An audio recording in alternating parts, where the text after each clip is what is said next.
큰 은혜 받으십시오. 한 번 더 인사합니다. 예수님 부활하셨습니다. 이 부활의 귀한 아침 가운데에 부활의 능력과 소망이 우리 가정과 또 우리 믿음의 심령들 위에 또 우리 교회 위에 온 열방 가운데 흘러 넘치게 되기를 주의 이름으로 간절히 축복합니다. 오늘 본문의 말씀을 통해서 부활, 닫힌 눈이 열려 소망을 보는 사건이라는 제목으로 말씀을 나누도록 하겠습니다. 여러분, 오늘 우리가 읽었던 이 묵상의 말씀은 너무나도 잘 아는 말씀 중에 한 본문이지요. 예수님이 죽으심으로 말미암아 많은 제자들은 각자 자기 살 길로 흩어져 있는 것을 보게 됩니다. 그래서 오늘 본문에 나오는 이 두 제자도 예루살렘에서 엠마오로 내려가는 길로 나아가고 있죠. 여러분이 누가는 의사의 직업을 가지고 있습니다. 그래서 굉장히 많이 조직적이고 논리적으로 이 복음서를 기록해 가는 것을 보게 되는데, 하필이면 이 본문을 예루살렘에서 엠마오로 내려간다라고 되어 있습니다. 무언가에 사인을 주고 있는 본문의 내용임을 볼 수가 있지요. 왜 내려간다라고 표현했을까요? 그들은 희망과 소망의 도시였던 예루살렘으로 예수님과 함께 나아갔습니다. 그러나 예수님이 십자가에 달려 죽으심으로 말미암아 그 소망이 완전히 무너지게 되어버린 것이죠. 기대를 할 수 없는 꿈이 사라진 그런 상황 가운데 있기 때문에 내려막길로 나아가는, 고향으로 돌아가는 그 길로 내려가고 있다라고 이야기합니다. 3년 동안의 모든 것을 걸고 따랐던 예수님이 허망하게 갑자기 이틀 만에 고난을 당하다가 죽임을 당하셨어요.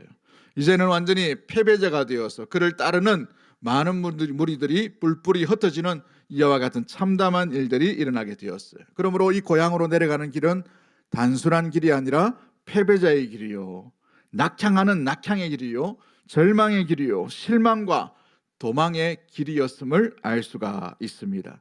그들은 또한 이렇게 말합니다. 길 도중에 그들 스스로가 이야기하는 내용을 한번 잘 들어보십시오. 누가복음 24장 21절 말씀에 이렇게 표현하고 있습니다. 우리는 이 사람이 이스라엘을 속량할 자라고 바랐노라 라고 되어 있어요. 과거형으로 쓰고 있어요. 뭘 했단 말이에요? 더 이상 기대할 수가 없다라고 되어 있어요. 희망, 이스라엘을 속량할 자라는 기대가 뭐였다는 말이죠? 무너졌다라는 것입니다. 왜요? 죽어버렸기 때문에 그런 것이죠. 이들은 죽음이 끝이라고 생각했기 때문에 그렇습니다.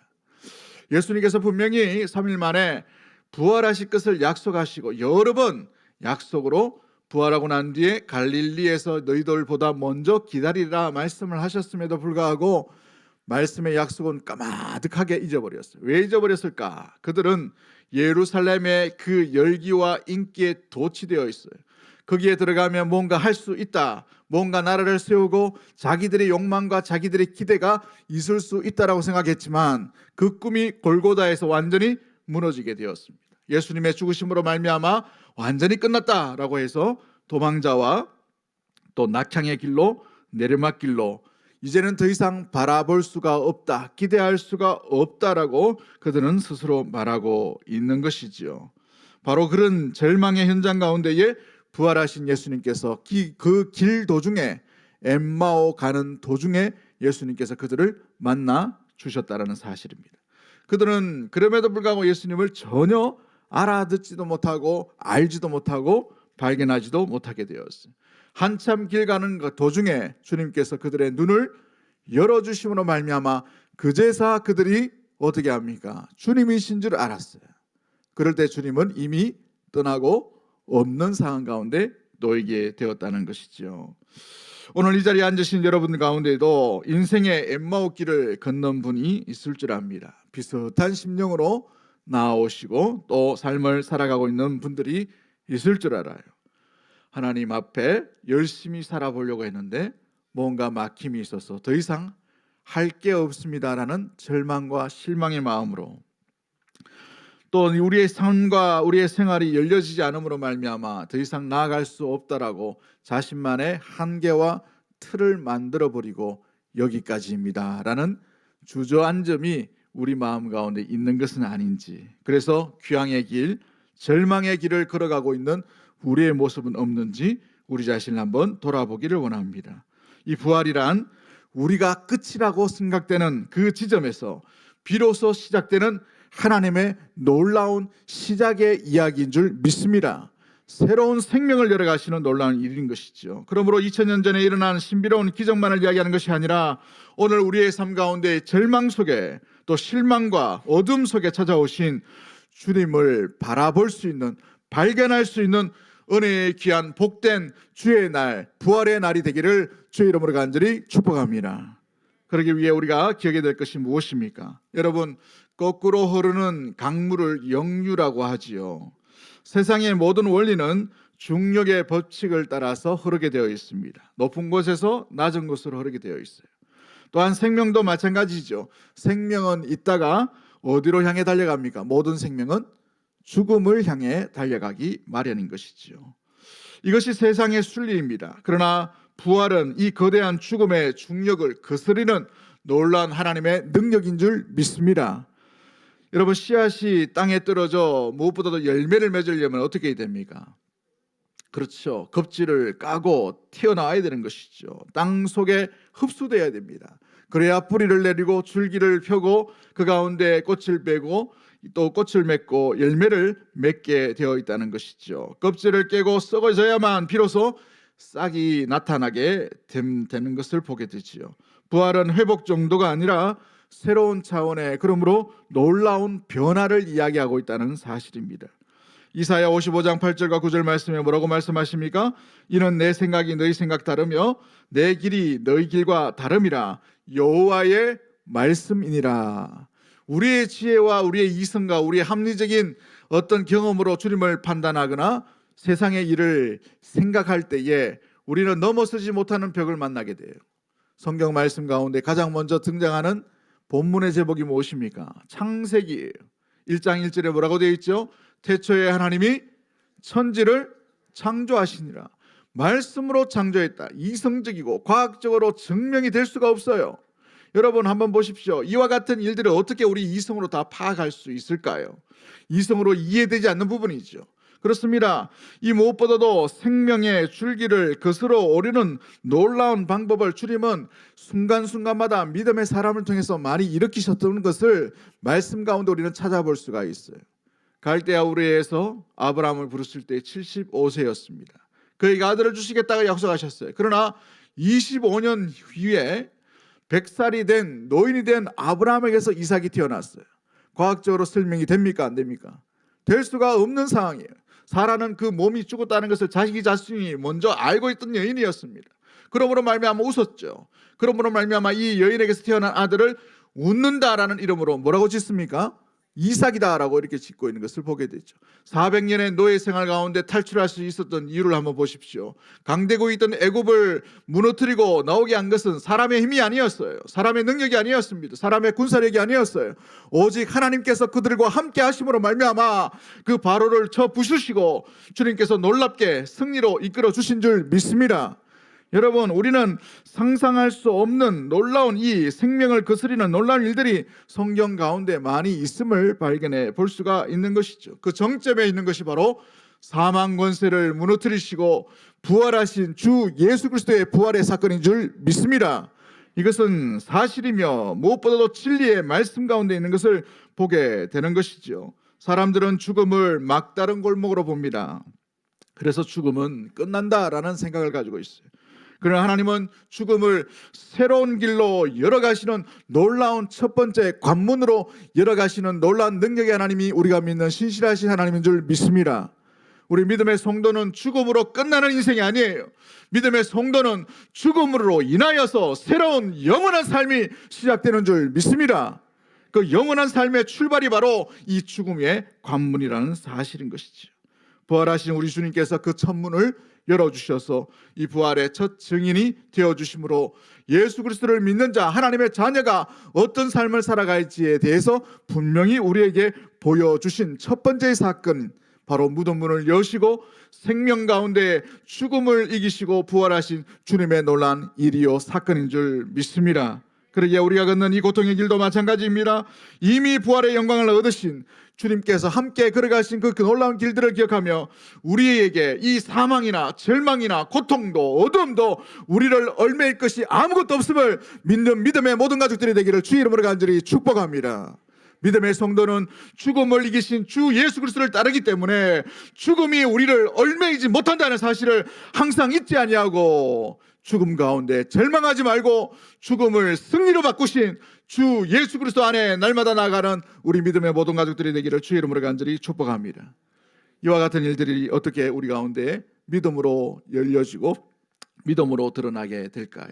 우리의 믿음의 눈이 열려야만 이 일들을 바라볼 수 있게 되는 것입니다. 오늘 그 이야기를 하는 것이죠. 누가복음 24장 31절 말씀에 엠마오로 갔던 이 제자들 한번 보십시오. 어떨 때에 그들의 눈이 열렸다라고 되어 있어요. 그들의 눈이 밝아져 그인 줄 알아보더라. 주께서 떡을 떼시고 주께서 잔을 나누시는 그 기억을 이제 떠오르게 된 거예요. 과거에 잃어버렸고 주님이 하신 일이 무엇인지를 의미를 다시 되찾을 때에 그들의 영안, 그들의 믿음의 눈, 그들이 주님을 온전히 바라볼 수 있는 진짜 눈이 열리게 된 줄 믿습니다. 주님을 온전히 바라보고 주님을 따르기 위해서 반드시 열려야 될 것이 바로 이 믿음의 눈인 것이죠. 이 제자들은 예수님을 아는 자들이었습니다. 3년간 따랐던 사람, 동고동락했던 사람이에요. 말씀을 모르는 자들이 아니었습니다. 주의 말씀도 기억하는 사람이에요. 직접 주님을 보았던 사람이에요. 그럼에도 불구하고 주님을 알아보았습니까? 알아보지 못했습니까? 전혀 알아보지 못했어요. 왜요? 눈이 안 열렸기 때문에 그래요. 마음의 눈, 믿음의 눈, 영혼의 눈이 열리지 않았기 때문에 그렇죠. 우리도 마찬가지입니다. 아무리 예배를 드리고 신앙생활을 한다 하더라도 믿음의 눈이 우리의 시각 가운데 예수 주님께서 열어주시지 않으면 부활하신 주님은 온데간데 없고 이 땅 가운데 고통만 보이며 절망과 어둠만을 더 중요하게, 더 가슴 아프게 그 가운데에 주저앉는 그런 모습들이 될 수밖에 없다는 사실이죠. 부활하신 주님을 믿는 믿음의 눈이 열려져 있게 되기를 주의 이름으로 간절히 축복합니다. 주님이 여전히 살아계심에도 불구하고 내 슬픔과 내 고집과 내 고정관념과 내 무엇보다도 마음의 어떤 염려와 가치관으로 인하여 눈이 가려져 있다면 주님을 여전히 몰라보고 있다는 사실입니다. 주님은 여전히 살아계신 분이요, 주님은 여기 계시는 하나님이십니다. 우리와 영원토록 함께 하시겠다는 분명한 약속을 하신 주님인 줄 믿습니다. 그 약속의 말씀이 기억될 수 있도록 가장 중요한 것이 우리의 눈이 열려져야 되는 거예요. 오늘 이 아침 가운데 이 믿음의 눈이 열려지는 믿음의 모든 가족들이 되기를 주의 이름으로 간절히 축복합니다. 좋은 사람 없죠? 예. 좋은 사람 있으면 눈 뜨라고 하겠어. 믿음의 눈이 열려야 주님을 바라볼 수 있어요. 여러분, 진정한 부활을 믿는 제자의 삶이 무엇일까요? 눈이 열리는 사건으로 말미암아 시작되는 거예요. 이 믿음의 눈이 열리지 않으면 신앙생활이 온전히 나갈 수가 없어요. 최종 목적지가 무엇인지, 주님이 어떤 분인지를 잃어버릴 수가 있게 되는 것이죠. 그러므로 눈이 열려야 비로소 주님이 우리를 위해 십자가를 참으시고 그 십자가의 의미가 나와 전혀 상관이 없다가 눈이 떠져짐으로 말미암아 십자가의 의미가 내 죄 때문에 내가 죽어야 될 자리에 주님이 죽으셨구나라는 것을 알게 됨으로 말미암아 이 사건이 나의 사건이 되는 거예요.